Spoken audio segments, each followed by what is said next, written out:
Reel नहीं, real Singham है ये। सलाखों की 7 साल भी नहीं हिला पाए जिसके इरादे, जिसे देख अपराधी थर थर कांपते हैं, जिसकी नजर से गुनहगारों का बचना नामुमकिन है,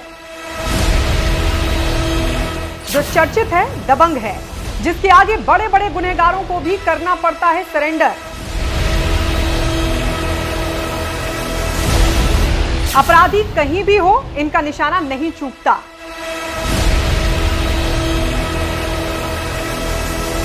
ये ऑफिसर अब केंद्र में देगा अपनी सेवा।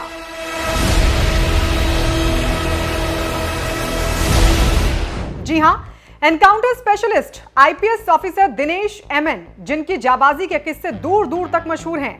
दिनेश एमएन का नाम ही काफी है। हर कोई जानता है कि राजस्थान पुलिस में दिनेश एमएन का मतलब काबिल आईपीएस, रियल लाइफ सिंघम और ईमानदार पुलिस ऑफिसर है, जिसने ड्यूटी के प्रति वफादारी, वर्दी के प्रति ईमानदारी, अपनी काबिलियत और साहस के बल पर अपनी सफलता की कहानी खुद लिखी है।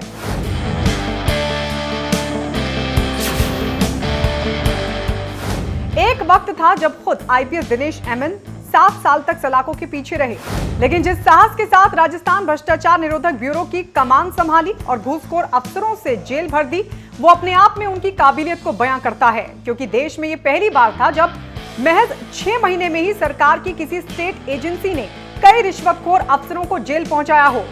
कलेक्टर, एसपी और कई आरएएस अधिकारी तो अभी भी सलाखों के पीछे ही हैं। ये तो महज ट्रेलर है। इनकी बहादुरी के और किस्से सुनेंगे तो दांतों तले उंगली दबाने पर मजबूर हो जाएंगे। वो किस्से भी आपको सुनाएंगे, लेकिन उससे पहले सुनिए रियल लाइफ का ये सिंघम अब और ताकतवर होने जा रहा है, जिससे बचना अब नामुमकिन है। इनके बारे में कहा जाता है कि इनकी नजर से कोई गुनहगार आज तक कभी बच नहीं पाया। या तो सलाखों के पीछे गया और अगर ज्यादा चालाकी की तो एनकाउंटर में मारा गया। इसलिए इन्हें एनकाउंटर स्पेशलिस्ट कहा जाता है।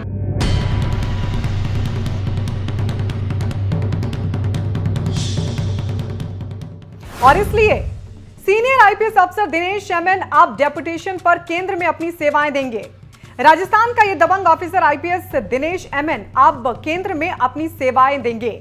आईपीएस बनने के बाद दिनेश एमएन ने 1999 में दौसा एएसपी के रूप में राजस्थान पुलिस में सर्विस शुरू की, लेकिन अब आईपीएस दिनेश एमएन को राजस्थान एसीबी में 4 साल से ज्यादा का वक्त हो चुका है और अब उन्होंने केंद्र में सेवा देने का मन बना लिया है। राजस्थान पुलिस के सिंघम कहे जाने वाले सीनियर आईपीएस अफसर दिनेश एमएन अब डेपुटेशन पर केंद्र में अपनी सेवाएं देंगे। आइए इनके साहस के कुछ किस्से भी आपको बताते हैं। गैंगस्टर आनंदपाल का खात्मा। राजस्थान का कुख्यात गैंगस्टर आनंदपाल सिंह पुलिस के लिए बड़ा सिरदर्द बना हुआ था। करीब 15 साल तक पुलिस को चकमा देता रहा, जिसके खिलाफ हत्या, लूट, अपहरण के दर्जनों मामले दर्ज थे, जो पुलिस की गिरफ्त में तो आया लेकिन हमला करके फरार हो गया। लेकिन 2017 में आईपीएस दिनेश ने गैंगस्टर आनंदपाल का एनकाउंटर कर ठिकाने लगा दिया। 2 दर्जन नामी गैंगस्टर भी सलाखों के पीछे डाले। हनी ट्रैप के भी बड़े मामलों का पर्दाफाश।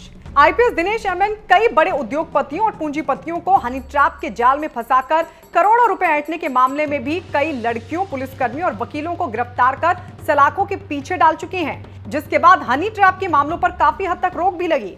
आईएएस, आईपीएस और आईआरएस समेत कई बड़े अफसरों को रिश्वत लेते धर दबोचा। भ्रष्टाचार निरोधक ब्यूरो में आईजी रहते हुए आईपीएस दिनेश एमएन ने आईएएस, आईपीएस और आईआरएस समेत कई बड़े अधिकारियों को रिश्वत लेते गिरफ्तार किया। इतने बड़े अधिकारियों पर कार्रवाई की हिम्मत एसीबी ने पहली बार दिखाई थी। बड़े अफसरों पर नकेल कसने में माहिर। 12 और अलवर के जिला कलेक्टरों को रिश्वत लेते गिरफ्तार किया। दौसा जिले के तत्कालीन एसपी आईपीएस मनीष अग्रवाल को भी रिश्वत प्रकरण में गिरफ्तार कर जेल पहुंचाया था।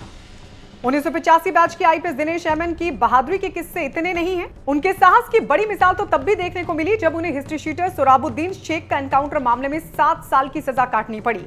जाहिर है ऐसे में बड़े से बड़े बहादुर भी टूट जाते हैं, लेकिन इस ऑफिसर ने खुद का मनोबल टूटने नहीं दिया, उम्मीद नहीं छोड़ी। 7 साल की सजा काटी, जेल में भी खुद को मोटिवेट करते रहे, सकारात्मक सोच वाली किताबें पढ़ते रहे और जब जेल से बाहर आए तो बहाल होकर भारतीय पुलिस सेवा में वापस आए और अपराधियों के खिलाफ मोर्चा खोल दिया। साथ ही अपनी काबिलियत से यह साबित कर दिया कि जज्बा हो तो मुश्किलें आपके हौसले हिला नहीं सकती।